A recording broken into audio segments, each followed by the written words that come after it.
Imagina un lugar donde el silencio grita historias de horror. Un sitio donde la esperanza se desvanece entre cenizas y escombros. Esto no es una escena de ficción. Es la cruda realidad que ha emergido en el corazón de México.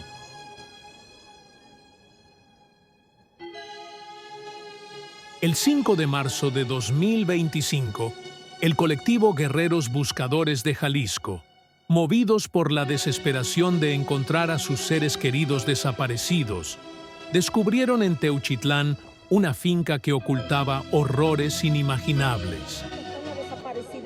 Para que se pongan a trabajar, cosa que no se lo deseo a nadie, que no les deseo que anden como nosotros en los cerros, buscando en los cerros, en los enejos, en las prisiones, buscando a nuestros familiares desaparecidos. Restos humanos calcinados, cientos de zapatos dispersos y objetos personales que narran vidas truncadas.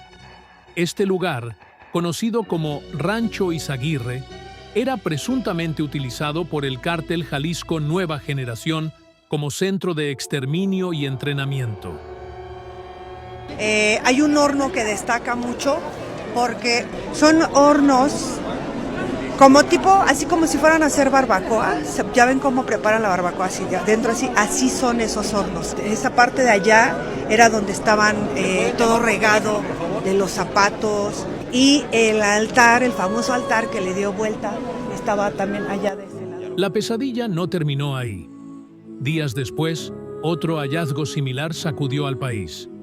Una segunda granja, espejo de la primera, reveló la magnitud de la barbarie.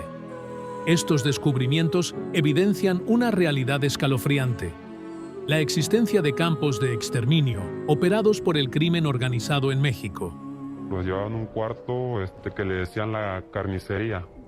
Sí, es un cuarto pequeño, una cama de cemento. Ahí los subían y ahí los componían, o sea, los cortaban. Los destruían en piezas, sí, en pedazos. En piezas. 500 personas están ahí. Diarios llegaron de 2 o 3 personas que decían que eran carne para los leones.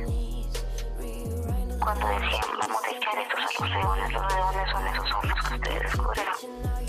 Hubo un tiempo donde no podían seguir metiendo a las personas, que las tenían que moler con un instrumento, una licuadora grandota de aluminio. La presidenta de México, Claudia Sheinbaum, calificó estos hallazgos como terribles y solicitó una investigación exhaustiva con la participación de la Fiscalía General de la República. Sin embargo, en una conferencia posterior de 20 minutos, Sheinbaum denunció que estas noticias estaban siendo utilizadas para atacarla políticamente, desviando la atención de la gravedad de los hechos. No, pues obviamente es terrible. Ahora, ¿qué corresponde al Gabinete de Seguridad, a las fiscalías y en su momento a los tribunales o al Poder Judicial? Pues investigar y ver por qué después no resguardaron el lugar. Pues hay que hacer una investigación de qué fue lo que pasó. En respuesta a la creciente violencia, el presidente de Estados Unidos, Donald Trump, firmó una orden ejecutiva designando a los principales cárteles mexicanos, incluido el CJNG, como organizaciones terroristas extranjeras. Esta medida permite al gobierno estadounidense utilizar herramientas más agresivas contra estos grupos, incluyendo sanciones económicas y operaciones militares. La designación de los cárteles como terroristas abre la posibilidad de que Estados Unidos lleve a cabo operaciones militares directas contra ellos, incluso sin el consentimiento del gobierno mexicano. Ronald Johnson, nominado como embajador de EE.U en México, declaró que todas las opciones están sobre la mesa para garantizar la seguridad nacional. Thank you for the nomination to represent you and the United States to the United Mexican States. And I'm really encouraged by some of the conversations you've had with President Sheinbaum recently. Estas acciones han generado preocupación en México, donde la presidenta Sheinbaum ha rechazado cualquier intervención militar extranjera, calificándola como una violación a la soberanía nacional. La tensión entre ambos países aumenta, mientras se debate cómo enfrentar eficazmente al narcotráfico sin comprometer la autonomía mexicana. Entre otras, por supuesto, la Mara Salvatrucha, el Tren de Aragua, pero para lo que corresponde a México está el Cártel de Sinaloa, el Cártel Jalisco Nueva Generación, Cárteles Unidos, Cártel del Noroeste, el Cártel del Golfo y la Nueva Familia Michoacana. El narcotráfico no se acaba porque no quieren acabarlo. ¿Está Bukele diciendo en voz alta lo que muchos piensan en silencio? ¿Por qué algunos gobiernos parecen más preocupados por su imagen que por enfrentar el problema de raíz? No voy a entrar en debate con Bukele, la verdad. Podríamos aquí hacer todo un debate de la forma en que ellos están afrontando esto.